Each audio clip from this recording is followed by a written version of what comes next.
നമസ്കാരം, ഞാൻ Joyce Mathew. ഷെഖേന news world ടുഡേയിലേക്ക് സ്വാഗതം.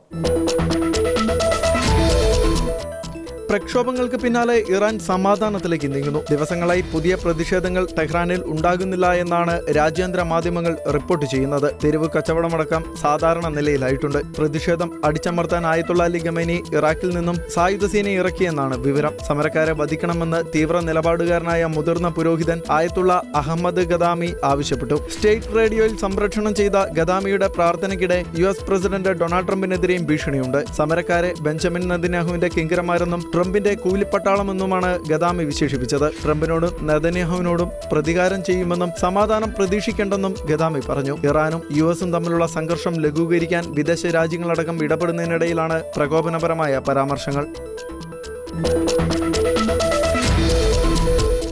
രാജ്യത്ത് ഇന്റർനെറ്റ് സ്ഥിരമായി വിച്ഛേദിക്കാൻ ഇറാൻ തയ്യാറെടുക്കുന്നതായി റിപ്പോർട്ട്. ഇനി മുതൽ ഭരണകൂടം അംഗീകരിച്ചവർക്ക് മാത്രം ഇന്റർനെറ്റ് അനുവദിക്കുമെന്ന് ഇറാനിലെ ഡിജിറ്റൽ അവകാശ പ്രവർത്തകരെ ഉദ്ധരിച്ച് ഗാർഡിയൻ റിപ്പോർട്ട് ചെയ്തു. ഇന്റർനെറ്റ് സർക്കാർ പദവിയാക്കി മാറ്റുവാനുള്ള രഹസ്യ പദ്ധതി നടക്കുന്നുവെന്നാണ് ഇറാനിലെ ഇന്റർനെറ്റ് സെൻസർഷിപ്പ് നിരീക്ഷിക്കുന്ന ഫിൽട്ടർ വാച്ച് എന്ന സംഘടന പറയുന്നത്. രാജ്യത്തിനകത്തുള്ള ഒന്നിലധികം ഉറവിടങ്ങളിൽ നിന്നുള്ള വിവരങ്ങളെ അടിസ്ഥാനമാക്കിയാണ് റിപ്പോർട്ട്. 2026 ശേഷം നിയന്ത്രണമില്ലാത്ത ഇന്റർനെറ്റ് പ്രവേശനം പുനഃസ്ഥാപിക്കില്ല എന്ന് ഇവർ മുന്നറിയിപ്പ് നൽകിയിട്ടുണ്ട്. നിർദ്ദിഷ്ട സംവിധാനത്തിന് കീഴിൽ സുരക്ഷാ ക്ലിയറൻസ് നേടുന്നവർക്ക് അല്ലെങ്കിൽ സർക്കാർ പരിശോധന പാസായ ഇറാനികൾക്ക് മാത്രമേ ആഗോള ഇന്റർനെറ്റിന്റെ പരിമിതമായ പതിപ്പിലേക്ക് പ്രവേശനം ലഭിക്കുമെന്ന് ഫിൽട്ടർ വാച്ച് മേധാവി അമീർ റാഷിദി പറഞ്ഞു. ശേഷിച്ചവരെ ഇറാനിലെ ദേശീയ ഇന്റർനെറ്റിലേക്ക് പരിമിതപ്പെടുത്തും. ഇത് പുറം ലോകത്തു നിന്നും വിച്ഛേദിക്കപ്പെട്ട ആഭ്യന്തര സമാന്തര ശൃംഖലയായിരിക്കും.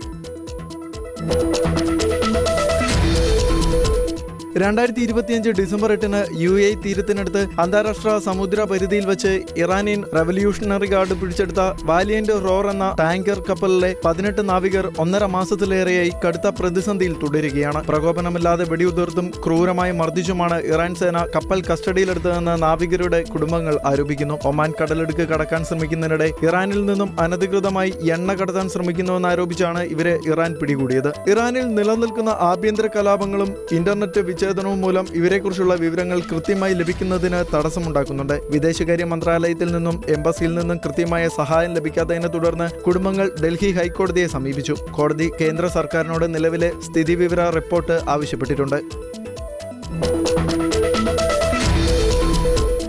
പരസ്പരമുള്ള ആക്രമണ ഭീഷണികൾക്ക് ശേഷം ഇറാൻ US സംഘർഷം അയയുന്നതായി സൂചന. ജനകീയ പ്രക്ഷോഭത്തെ തുടർന്ന് പിടിയിലായവരെ തൂക്കിക്കൊല്ലുന്ന നടപടിയിൽ നിന്ന് ഇറാൻ ഭരണകൂടം പിന്മാറിയതോടെയാണ് മേഖലയിലെ സംഘർഷ സാഹചര്യം കുറഞ്ഞത്. ഇറാൻ തീരുമാനത്തിൽ തനിക്ക് ബഹുമാനമുണ്ടെന്നും US പ്രസിഡന്റ് ഡൊണാൾഡ് ട്രംപ് അറിയിച്ചു. ഇന്നലെ നടക്കേണ്ടിയിരുന്ന 800-ലധികം വധശിക്ഷകളും ഇറാൻ നേതൃത്വം റദ്ദാക്കിയതായി താൻ അറിഞ്ഞെന്നും നടപടിക്ക് നന്ദിയുണ്ടെന്നും ട്രംപ് സമൂഹമാധ്യമമായ ട്രൂത്ത് സോഷ്യലിൽ കുറിച്ചു.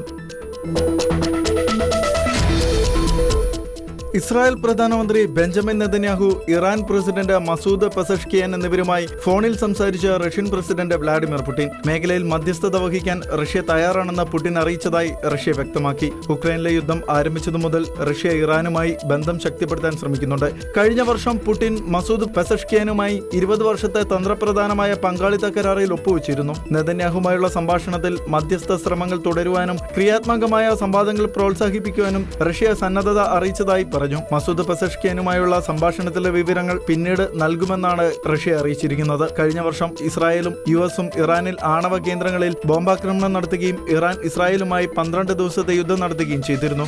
റഷ്യ ഇറാന് മാത്രമല്ല മുഴുവൻ മേഖലയിലെ പ്രാദേശിക സ്ഥിരതയ്ക്കും സമാധാനത്തിനും ഇതിനകം സഹായം നൽകുന്നുണ്ടെന്നും ഇറാന് റഷ്യ എന്ത് പിന്തുണ നൽകുമെന്ന ചോദ്യത്തിന് റഷ്യൻ വക്താവ് ദിമിത്രി പെസ്കോവ് പറഞ്ഞു.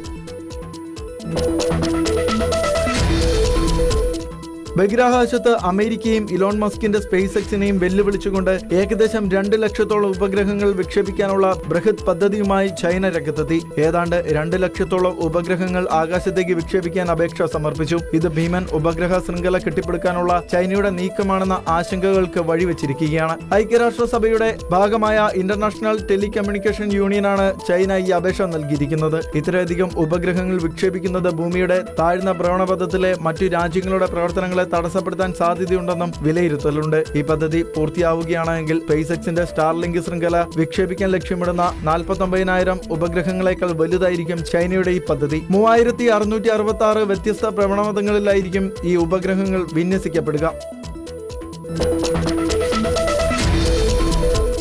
ഇറാന്റെ തന്ത്രപ്രധാനമായ ചബഹാർ തുറമുഖം വികസിപ്പിക്കുന്നതിൽ ഇന്ത്യയുടെ പങ്ക് അവസാനിച്ചുവെന്ന വാർത്തകൾ തള്ളി വിദേശകാര്യ മന്ത്രാലയം. തുറമുഖ പദ്ധതിയുമായി ബന്ധപ്പെട്ട് അമേരിക്കൻ ഉപരോധത്തിൽ നിന്നുള്ള ഇളവുകൾ സംബന്ധിച്ച് US അധികൃതരുമായി നിരന്തരം ചർച്ചകൾ നടത്തിവരികയാണെന്ന് ഇന്ത്യ വ്യക്തമാക്കി. നിലവിൽ 2026 ഏപ്രിൽ 26 വരെ പദ്ധതിക്ക് നിബന്ധനകളോടെയുള്ള ഉപരോധ ഇളവ് നിലവിലുണ്ടെന്ന് വിദേശകാര്യ മന്ത്രാലയം അറിയിച്ചു. ഇറാനുമായി വ്യാപാരം നടത്തുന്ന രാജ്യങ്ങൾക്കെതിരെ കർശന നടപടി സ്വീകരിക്കുമെന്ന അമേരിക്കൻ പ്രസിഡന്റ് ഡൊണാൾഡ് ട്രംപിന്റെ മുന്നറിയിപ്പിന് പിന്നാലെയാണ് ഇന്ത്യയുടെ വിശദീകരണം.